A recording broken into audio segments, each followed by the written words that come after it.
Hello students, welcome back to simplified maths. દોસ્તો, આપણે chapter 11 શાંકુઓ ચાલી રહ્યું છે. હવે એમાં શાંકુઓની અંદર એક ભાગ શાંકુઓનો એક ભાગ, શાંકુઓ એટલે કોનિક સેક્શન, યાદ છે ને? શંકુનો સમતલ સાથેનો છેદ. એમાંથી આપણે એક જોઈ લીધો છે ટોપિક મુદ્દો, અને એ છે વર્તુળ. વર્તુળ અને એનું સ્વાધ્યાય 11.1 આપણે જોયું છે. હવે ત્યાર પછી શાંકુઓમાં બીજો જે શાંકોનો ભાગ આવે છે એ છે પર્વલય. ઓકે, પર્વલય. હવે પર્વલય આવે એ પહેલાં દોસ્તો, અહીંયા મેં એક હેડિંગ લખ્યું છે 3 શબ્દો, 3 પદો જે છે આને આપણે સમજવાના છે. ઓકે, એ જનરલ એટલે વ્યાપક રીતે છે, આ પર્વલય માટે નથી. આ પર્વલય હોય, ઉપવલય હોય કે અતિવલય હોય, બધાને લાગુ પડે એવી વ્યાખ્યાઓ આપણે આજે જોઈએ છે. બરાબર. હવે એ છે ઉત્કેન્દ્રતા, નિયામિકા અને નાભી. આ 3 શબ્દો છે, ઉત્કેન્દ્રતા, નિયામિકા અને નાભી. ઓકે, હવે ટેક્સ્ટબુકમાં તમે જોશો ને દોસ્તો, એનસીઆરટીની જે નવી બુક છે એની અંદર નિયામિકા અને નાભી સમજાવેલું છે, ઉત્કેન્દ્રતા સમજાવેલું નથી. ઓકે, પણ એ ઉત્કેન્દ્રતા એ બહુ જ કામની વસ્તુ છે, બહુ જ અગત્યનું છે આ બધી જ વસ્તુઓ એકચ્યુઅલી. તો ઉત્કેન્દ્રતાને પણ આપણે શીખીશું અને પછી પર્વલય સ્ટાર્ટ થશે. ઓકે, ઉત્કેન્દ્રતા માટે પણ ઇંગ્લિશ શબ્દ યાદ રાખવો હોય તો છે ને એને ઇસેન્ટ્રિસિટી કહેવામાં આવે છે. એના લીધે એનો સંકેત છે ને સ્મોલ ઈ વાપરશે, ઇસેન્ટ્રિસિટી. ઓકે, પછી નિયામિકા જે છે, નિયામિકા માટે ઇંગ્લિશ શબ્દ છે એ છે ડાયરેક્ટ્રિક્સ. અને નાભી માટે ઇંગ્લિશ શબ્દ છે ફોકસ. ઓકે, તો આ ઇંગ્લિશ શબ્દો મેં એટલા માટે આપ્યા દોસ્તો કે આ એટલી કામની વસ્તુ છે ને, તમે જ્યારે હાયર સ્ટડીઝમાં આગળ જશો ને, કોલેજમાં ને એમાં, તો ત્યાં બધું ઇંગ્લિશમાં આવશે. તો તમને આ શબ્દો પ્રયોગ ખબર હોવા જોઈશે. ઉત્કેન્દ્રતા, નિયામિકા અને નાભી એટલે કે ઇસેન્ટ્રિસિટી, ડિરેક્ટ્રિક્સ અને ફોકસ. હવે આપણે એને જોઈએ આકૃતિથી. આકૃતિથી સમજવું પડે. હવે આપણે જેમ સ્ટાર્ટિંગમાં ચેપ્ટરમાં ખબર છે એક નિશ્ચિત રેખા દોરેલી, તો અહીંયા પણ એ જ રીતે આપણે એક નિશ્ચિત રેખા દોરીશું. આ એક નિશ્ચિત રેખા દોરી, જેને આપણે એલ કહીએ. ઓકે, હવે એ નિશ્ચિત રેખા એવો શબ્દ વાપરું એનો મતલબ શું છે કે એ રેખા હવે ફિક્સ છે, ફિક્સ લાઈન, એટલે કે હવે એને હલાવવાની નથી. આ આપણી નિશ્ચિત રેખા છે. પછી એક નિશ્ચિત બિંદુ લઉં છું દોસ્તો, એક નિશ્ચિત બિંદુ. ઓકે, નિશ્ચિત બિંદુ એવો શબ્દ વાપરું છું. એના માટે લોકો સંકેત વાપરે છે એફ. એફ સંકેત કેમ વાપરતા હશે તમને આઈડિયા આવી જવો જોઈએ. એફ એ ફોકસ માટે હશે. બરાબર. અને એટલે આ નિશ્ચિત બિંદુ છે એ આપણી વ્યાખ્યામાં શું થઈ જવાનું છે? ફોકસ થઈ જવાનું છે. એટલે એફ જે છે એ આપણું નિશ્ચિત બિંદુ છે. ઓકે, હવે નિશ્ચિત બિંદુ એવું છે કે જે આ નિશ્ચિત રેખા પર નથી. એ તો બહુ સ્પષ્ટ હો, ધ્યાન રાખજો. આ બિંદુ એફ છે ને, એ બિંદુ એફ અહીંયા ના લઈ લેવાય, નિશ્ચિત રેખા ઉપર નહીં. રેખા પર ન હોય તેવું કોઈ નિશ્ચિત બિંદુ આપણે લીધું છે. ઓકે, ત્યાર પછી હવે શું કરીએ છીએ આપણે દોસ્તો, તો કે એક બિંદુ લઉં છું હું, એને હું ચલ બિંદુ નામ આપીશ. ચલ મતલબ શું? જે બિંદુ એ ફિક્સ એટલે કે નિશ્ચિત નથી, જેને સપોઝ કે આપણે પી નામ આપું. પી, એના જે પણ કંઈ પણ યામ લખી શકો, એક્સ વાય કે જે લખવું હોય એ. તો આ જે છે એ ચલ બિંદુ છે, આ નિશ્ચિત બિંદુ છે. ઓકે, અને આ જે છે એ શું કહેવાશે? ચલ બિંદુ. ચલ બિંદુ મતલબ કે એ ફરતું છે. અને એ કેવી રીતે ફરે છે તમે ધ્યાનથી જોજો. હવે કે આપણે એ પી બિંદુ છે એ બિંદુનો બિંદુ પથ એટલે બિંદુ ગણ, આ પી બિંદુ એવી રીતે ફેરવવાનું કે જે કોઈ ચોક્કસ ગુણધર્મનું પાલન કરશે. એવી જ રીતે બિંદુ પીને ફેરવવાનું. એ ગુણધર્મ શું છે દોસ્તો એ તમે જોજો. તમારે શું કરવાનું કે એક તો આ એફથી પીનું અંતર શોધવાનું, પીએફ. ઓકે, અથવા એફપી. પછી આ પીથી આ નિશ્ચિત રેખાનું અંતર શોધવાનું. Okay, right. સપોઝ એને હું B1 નામ આપું, ટેક્સ્ટબુકના સંકેતો વાપરું છું ને એટલા માટે. ઓકે, બરાબર. હવે આ પી બિંદુ છે દોસ્તો, એ એવી રીતે ફેરવવાનું સમતલમાં. આ પી બિંદુનો આમ અત્યારે અર્ધવર્તુળાકાર પથ બતાવ્યો છે. એકચ્યુઅલમાં પર્વલય દોરીશું ને તો પર્વલય આવું જ દોરાશે, પણ અત્યારે તો હું જનરલ એમ જ વક્ર દોર્યો છે. તો આપણે આમાં એ સમજવાનું છે દોસ્તો કે આ પીનો આ લાલ કલરનું જે મેં દોર્યું છે એ બિંદુ પથ છે, બિંદુ પીનો બિંદુ પથ છે. ઓકે, તો પી બિંદુ એવી રીતે ફરે, જ્યારે ધ્યાનથી સાંભળજો, પછી આ બધી વસ્તુ નીચે લખું છું કે પી બિંદુ જે છે એનો બિંદુ પથ કેવી રીતે, કયા બિંદુઓનો ગણ છે, તો કે પી બિંદુનું એફથી અંતર એટલે કે પીએફ અથવા એફપી, અને પી બિંદુનું આ નિશ્ચિત રેખાથી અંતર. અંતર એટલે હંમેશા છે ને અહીંયા લંબ અંતર ગણાય. ઓકે, એટલા માટે તમે જુઓ અહીંયા કાટખૂણો બનાવ્યો છે કે નહીં, મેં છે ને કાટખૂણો, બરાબર. તો એ બંનેનો ગુણોત્તર એટલે એફપી અથવા તો પીએફ ભાગ્યા PB1.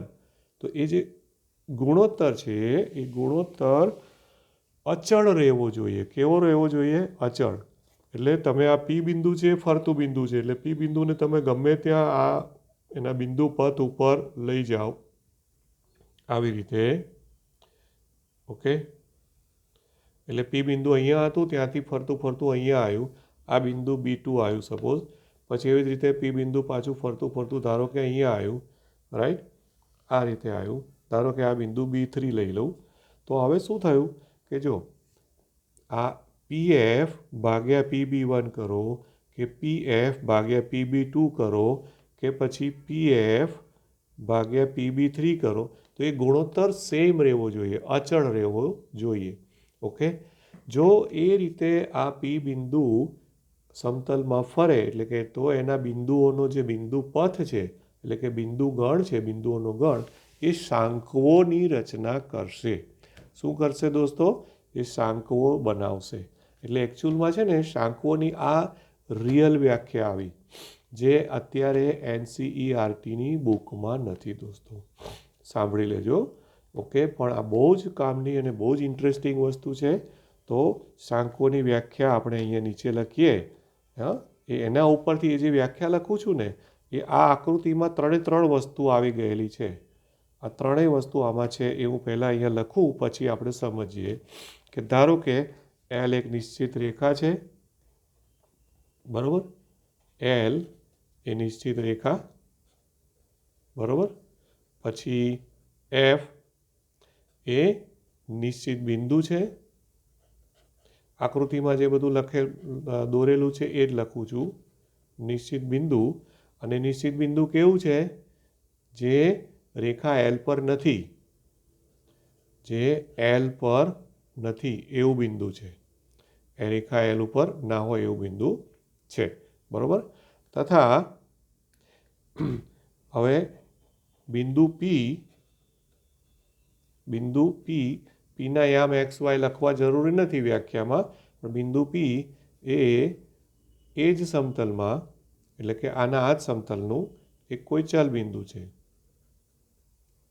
સમતલનું કોઈ ચલ બિંદુ છે, ચલ બિંદુ છે. ઓકે, એટલે આકૃતિમાં જે બતાવ્યું છે એ બધું મેં લખ્યું. હવે આ બિંદુ પીનો બિંદુ ગણ કેવો લેવાનો છે? તો કે એવા બધા જ બિંદુઓનો ગણ પી બિંદુઓનો, બરાબર છે, કે જેનું, બરાબર, નિશ્ચિત બિંદુથી અંતર અને નિશ્ચિત રેખાથી અંતરોનો ગુણોત્તર જો અચળ રહે, બરાબર.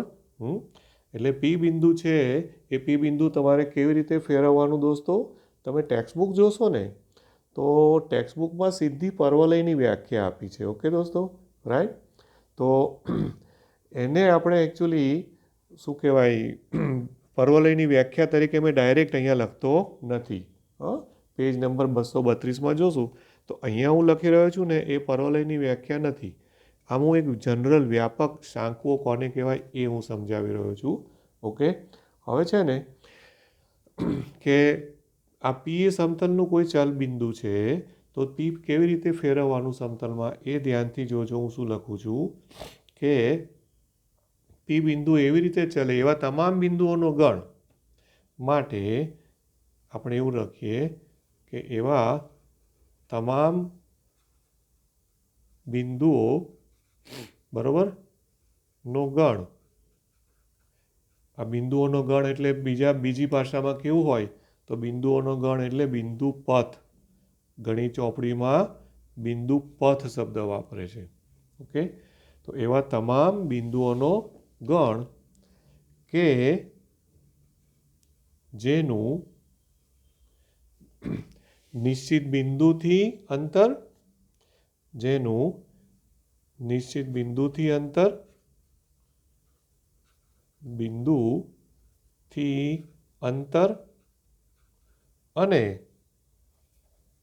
અને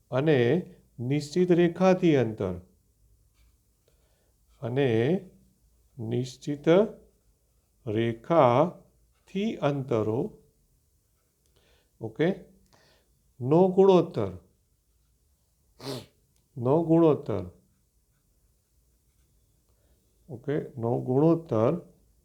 અચળ રહે. અચળ એનો મતલબ શું? ગુણોત્તર અચળ રહે એટલે શું? ગુણોત્તર બદલાય નહીં. ગુણોત્તર અચળ રહે તો તેવા તમામ બિંદુઓના ગણથી રચાતી આકૃતિ, ભૌમિતિક આકૃતિ એ શાંકુઓ છે. તો તેનાથી અથવા તો તેવા તમામ બિંદુથી રચાતી ભૌમિતિક આકૃતિ બરાબર જે પણ બનશે એ શાંકુઓ કહેવાય છે. ભૌમિતિક આકૃતિ ને શાંકુઓ કહે છે. મતલબ આમાં આ જે વ્યાખ્યા મેં લખી ને દોસ્તો એ શાંકોની વ્યાખ્યા થઈ. એટલે આની અંદર પર્વલય પણ આવી જાય, ઉપવલય પણ આવી જાય ને અતિવલય પણ આવી જાય.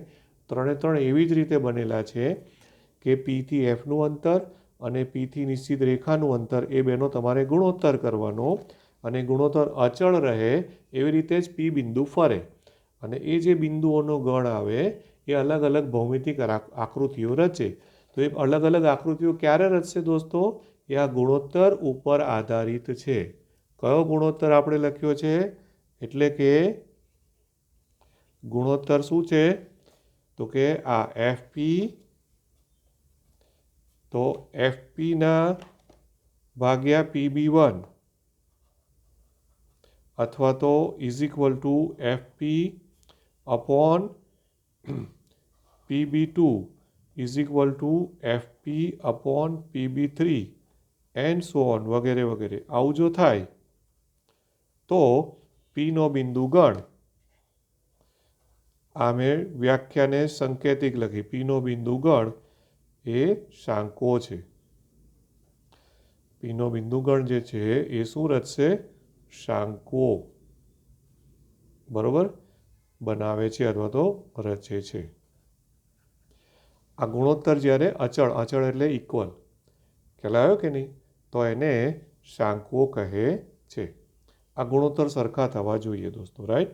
હવે તમને એવું થાય કે ભાઈ સર આ તમે હેડિંગ લખ્યું હતું એ તો હજુ આવ્યું જ નથી. હવે તમને કહું કે હેડિંગમાં કઈ કઈ વસ્તુ લખી છે મેં? ઉત્કેન્દ્રતા, નિયામિકા અને નાભી. તો યાદ રાખજો દોસ્તો, આ જે ગુણોત્તર લખ્યો છે ને એ બીજું કંઈ નથી પણ એ ઉત્કેન્દ્રતા છે. આ શું છે? આ જે પણ ઉત્કેન્દ્રતા એક પ્રકારનો ગુણોત્તર જ છે. એટલે આ જે પણ ગુણોત્તરથી બિંદુ પી ફરે છે અચળ ગુણોત્તરથી, એ અચળ ગુણોત્તરને ઉત્કેન્દ્રતા કહેવાય છે. પછી આ જે નિશ્ચિત રેખા લીધી છે ને દોસ્તો, એ નિશ્ચિત રેખાને નિયામિકા કહેવાય છે. નિશ્ચિત રેખાને આપણે શું નામ આપીશું? નિયામિકા કહેવાય છે. પછી આ જે નિશ્ચિત બિંદુ છે એ નિશ્ચિત બિંદુને નાભી કહેવાય છે. ત્રણે ત્રણ ઓલરેડી આકૃતિમાં આવી ગયેલા છે. ઓકે, તો ત્રણેયને હું પાછળના પેજ પર લખું છું. નિયામિકા કોને કહીશું? તો આ જે અચળ ગુણોત્તર છે એ અચળ ગુણોત્તરને નિયામિકા કહીશું. ઓકે, તો અહીં આ જે અચળ ગુણોત્તર જો હમણાં પાછળ લખ્યો એ અચળ ગુણોત્તરને શું કહેવાય છે? ઉત્કેન્દ્રતા કહે છે. અને ઉત્કેન્દ્રતાને સંકેતમાં ઈ વપરાય છે અને સંકેતમાં સ્મોલ ઈ. ઓકે, કહે છે.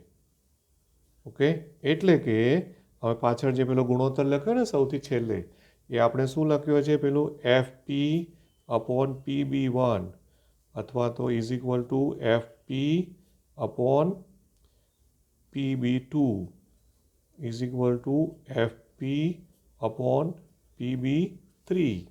આ બધા ગુણોત્તરો અચળ છે, એને ઈ કહેવામાં આવે છે, ઉત્કેન્દ્રતા. ઓકે, આ ઉત્કેન્દ્રતા થઈ. ઓકે, હવે આ જે મેં લખ્યું છે ને દોસ્તો, એ તમને ટેક્સ્ટબુકમાં મળશે નહીં. આ ખાસ યાદ રાખજો, ટેક્સ્ટબુકમાં આ વસ્તુ મળશે નહીં. હા, ઓકે. હવે ઉત્કેન્દ્રતા પછી બીજી કઈ વસ્તુ આવી છે? નિયામિકા અને નાભી. ઓકે, ઉપરાંત નિયામિકા મેં કોને લખ્યું છે પાછળ? તો નિશ્ચિત રેખા જે હતી એ નિશ્ચિત રેખાને નિયામિકા કહેવાય છે. નિશ્ચિત રેખાને નિયામિકા. નિયામિકા છે ને એને રેખાને સંકેત વાપર્યો છે એલ. ઓકે, પણ એનું ઇંગ્લિશ છે ડિરેક્ટ્રિક્સ. ને ઘણી વખત કોઈ ચોપડીમાં એ લોકો ડી સંકેત પણ વાપરશે, પણ અત્યારે એનસીઆરટી બુકમાં લગભગ ડી વાપર્યો નથી. ઓકે, એલ વાપરે છે, તો તમે એલ યુઝ કરજો, નહીં તો ડી પણ એનો સંકેત આવે છે. નિયામિકા કહે છે, બરાબર. તથા જે પેલું નિશ્ચિત બિંદુ છે એને શું કહેવામાં આવે છે? નિશ્ચિત બિંદુ ને નાભી કહે છે. શું કહે છે? નાભી કહે છે. નાભી એટલે એફ, ફોકસ. બરાબર. તો ત્રણેય વ્યાખ્યા આપણી ક્લિયર થઈ દોસ્તો, બરાબર ને? ઓકે, હવે આ બેઝિક વસ્તુ થઈ, શાંકોની જનરલાઇઝ વાત કરી દોસ્તો. અને હવે છે ને એકચ્યુઅલમાં હવે વ્યાખ્યા આવે છે, એ છે પર્વલયની વ્યાખ્યા. તો આજના લેક્ચરમાં આપણે શું કરીએ છીએ કે ખાલી પર્વલયની વ્યાખ્યા લઈએ છીએ, પછી બધા પર્વલયના પ્રકારોને એ નહીં લઈએ, કારણ કે તો પાછું થોડું લેક્ચર વધી જશે, અને એ આપણે નેક્સ્ટ લેક્ચરમાં દાખલાઓની સાથે લઈ લઈશું. એટલે અત્યારે હું શું કરું છું આમાં, તો કે ભાઈ પર્વલયની વ્યાખ્યા લઉં છું. ઓકે, પર્વલય, જેને ઇંગ્લિશમાં પેરાબોલા કહેવાય છે. ઓકે, પર્વલયની વ્યાખ્યા. હવે ઇંગ્લિશ શબ્દ છે ને એનું મિનિંગ એ લોકોએ આપ્યો છે કોઈ જુદી લેંગ્વેજમાં. એકચ્યુઅલી તમે કોઈ બી વસ્તુ હોય, બરાબર, એને તમે ફેંકો, બોલાનો મિનિંગ એવું ઇંગ્લિશમાં એવું કહે છે થ્રો કરવું, થ્રોઈંગ. બરાબર છે? ઓકે, પેરાબોલા તો ફોર થ્રોઈંગ, કોઈ બી વસ્તુ ફેંકો. તો તમે પથ્થર હોય, પથ્થરને ફેંકો દોસ્તો, તો ગુરુત્વાકર્ષણને લીધે શું થવાનું? પથ્થરને આમ થ્રો કર્યો હોય તો એ આમ ગોળાકાર થઈ નીચે આવશે કે નહીં? વક્રાકાર.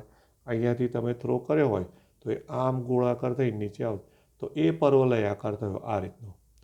બરાબર, તમે બોલ હવામાં ગમે એટલો ઊંચો ફેંકો તો બી પર્વલય આકાર જ નીચે આવે. બરાબર કે નહીં? રાઈટ. એટલે એ પર્વલયની વ્યાખ્યા શું, એ અહીંયા મારે ધારો કે તમને સમજાવવું હોય દોસ્તો, તો એમાં એકચ્યુઅલમાં આ જે ઉત્કેન્દ્રતા છે ને દોસ્તો, એ ઉત્કેન્દ્રતા ઉપરથી જ શાંકો ડિસાઇડ થાય છે. ઉત્કેન્દ્રતાના મૂલ્યો ઉપરથી જ શાંકો ડિસાઇડ થાય છે. જો ઉત્કેન્દ્રતાનું મૂલ્ય 1 હોય તો પર્વલય જ બને. સાંભળી લેજો. ઓકે, જો ઉત્કેન્દ્રતા બરાબર 1, ઈ, હવે આપણે ઈ બરાબર 1નો મતલબ શું? આકૃતિથી વિચારો તો. હા, હું હમણાં ફટાફટ આમ આકૃતિ દોરી કાઢું છું. આપણે પાછલા પેજ ઉપર દોરેલી છે, રાઈટ. અહીંયા આપણું યાદ હોય તો અહીંયા લઈ લઉં છું, સોરી. ઓકે, આ આપણી ફોકસ હતું, નાભી. બરાબર, તો એફથી આ પર્વલય છે. બરાબર, આ આપણું આ નિયામિકા છે. બરાબર, હવે પર્વલયથી અરે ફોકસ એટલે કે નાભીથી પર્વલય પરનું કોઈ બિંદુનું અંતર, અને એ બિંદુથી આ નિશ્ચિત રેખાનું અંતર. એટલે આને સપોઝ હું પી લઉં અને આને બી લઉં. બરાબર, તો આ બંને અંતરો જો સરખા હોય, આ બંને અંતરો, PF અને PB સરખા હોય તો આ જે ભાગાકાર છે એ ભાગાકાર શું થઈ જાય? 1 થઈ જાય કે નહીં? સમજાય છે ને? ઓકે, તો P બિંદુ એવી રીતે ફરે કે આ જે અંતરોનો ગુણોત્તર છે એ ગુણોત્તર જો 1 મળે તો તે પર્વલયની જ રચના કરશે. ઓકે, ખ્યાલ આવ્યો? E બરાબર 1 એટલે કે E બરાબર 1 તો E તો આપણે આમ આકૃતિની દ્રષ્ટિએ વિચારો તો એ શું છે? એકચ્યુઅલી PF અપોન PB છે. એટલે બીજી રીતે કહું તો PF બરાબર PB. આવું કહેવાય કે નહીં? PF અને PB બંને સરખા થાય. મેં આકૃતિમાં ઓલરેડી એકરૂપ બતાવી દીધું છે, જો બરાબર. એટલે કે આવું થાય તો એનો મતલબ શું? એટલે કે કયા બિંદુઓનો ગણ થયો? તો હવે પર્વલયની વ્યાખ્યા આપી છે એ વ્યાખ્યા 232માં પેજ પરથી મારે હવે અહીંયા લખી શકું હું કે કોઈ નિશ્ચિત રેખા અને નિશ્ચિત બિંદુથી, હવે એણે વ્યાખ્યા આવી રીતે આપી છે. હા, તમે આવું લખો ને તો બી ચાલે. ઉત્કેન્દ્રતા 1 હોય તો એ હંમેશા પર્વલય થાય એવું લખી નાખો તો પણ વાંધો નથી. પણ એ લોકોએ અહીંયા ચોપડીમાં આપણે ઉત્કેન્દ્રતા શબ્દ વાપર્યો જ નથી, ઉત્કેન્દ્રતા વર્ડ જ નથી યુઝ કર્યો. એટલે એ લોકોએ જે વ્યાખ્યા આપી છે એવું શું છે કે કોઈ નિશ્ચિત રેખા, આવી રીતે વ્યાખ્યા આપી છે કે કોઈ નિશ્ચિત રેખા, બરાબર, અને નિશ્ચિત બિંદુ, બરાબર, આવું જ લખ્યું છે. નિશ્ચિત બિંદુ, અને નિશ્ચિત બિંદુ પાછું કેવું એ પણ ચોખવટ કરી છે, રેખા પર ન હોય તેવું. બરાબર, રેખા પર ન હોય તેવા બિંદુની વાત છે. બિંદુથી, બરાબર, સમાન અંતરે, સમાન અંતરે એવો શબ્દ વાપર્યો એટલે થઈ ગયું કે નહીં? ગુણોત્તર 1. જો નિશ્ચિત રેખા અને નિશ્ચિત બિંદુથી સમાન અંતરે, આવું લખ્યું છે, સમાન અંતરે, બરાબર, આવેલા સમતલના તમામ બિંદુઓનો ગણ. આવેલા સમતલના તમામ બિંદુઓનો ગણ. બિંદુઓનો ગણ, બરાબર. એ ગણ એને એ લોકોએ પર્વલય નામ આપ્યું છે, પર્વલય કહે છે. તો એ લોકોએ પર્વલયની વ્યાખ્યા છે એમાં ક્યાંય ઉત્કેન્દ્રતા શબ્દ પ્રયોગ કર્યો નથી દોસ્તો. ઓકે, ધ્યાન રાખજો. રાઈટ. હવે શું છે આમાં તમને કહી દઉં કે આ પર્વલયની વ્યાખ્યા થઈ ગઈ. હવે આ જે આ ફોકસ છે ને, એટલે કે નાભી, એમાંથી તમારે એક્સ અક્ષ દોરી કાઢવાની આ રીતે, અને એક્સ અક્ષ ગણી લેવાની આમ. તો આ જે દોરી એ એક્સ અક્ષ થઈ. ઓકે, અને આ જે પર્વલય છે ને અહીંયા બિંદુ, એ બિંદુથી મારે એને આમ વાય અક્ષ બતાવવાની રહેશે આ રીતે. આ નિયામિકા છે, આ વાય અક્ષ નથી, ધ્યાન રાખજો. ઓકે, તો આ આપણી થઈ ગઈ છે વાય અક્ષ. ખ્યાલ આવ્યો ને? તો આ થઈ ગઈ વાય અક્ષ. હવે આ પર્વલયની આકૃતિ રેડી થઈ ગઈ. હવે એમાં પર્વલયની આકૃતિ દોરો ને ત્યારે આ રીતે આ જે PF અને PB ને એવું આપણે બતાવતા નથી. પણ આજે મેં એક્સ અક્ષ ને વાય અક્ષ દોર્યા, એના ઉપરથી અહીંયા 2 લાઈન હું લખી દઉં કે એક્સ અક્ષ નાભીમાંથી પસાર થાય અને નિયામિકા ને લંબ જે હોય ને એને પર્વલયની અક્ષ કહેવાય. ઓકે, એક્સ અક્ષ છે ને એને પર્વલયની અક્ષ કહેવાય. એટલે એને એ લોકોએ વ્યાખ્યા આવી રીતે આપી છે કે નાભીમાંથી પસાર થતી, બરાબર, અને નિયામિકાને લંબ, નિયામિકા ને લંબ જે રેખા છે એ રેખાને, એટલે એકચ્યુઅલી એ એક્સ અક્ષ છે, આપણે એને શું લીધું છે? એક્સ અક્ષ લઈ લીધો છે.